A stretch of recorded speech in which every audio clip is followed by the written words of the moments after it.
রাধে রাধে সবাইকে আবার ষষ্ঠ দিনের ভিডিও নিয়ে হাজির হলাম। এই দিন আর আমরা কোথাও ঘুরতে যাইনি, কারণ আমরা যত সবাই ছিলাম আমরা অসুস্থই। দেখো আমারও চোখ মুখ দেখেই বুঝতে পারছো, আমারও প্রচণ্ড জ্বর ছিল, মুখ এত তেতো হয়ে গেছিলো যে কিছু খেতেও পারছিলাম না।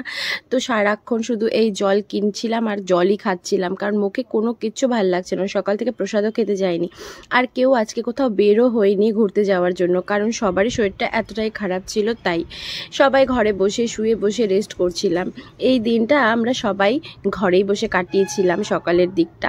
তারপর দুপুরের দিকে প্রসাদ পাওয়ার পর মা বলছিল যে বাজারের দিকে যাবে, অন্য মাতাজিরাও যাচ্ছিল। তাই ভাবলাম যে ঠিক আছে, ঘরে বসে বসে সেই বোরই হচ্ছি, শরীরও ভাল লাগছে না, তো চলো যাওয়া যাক।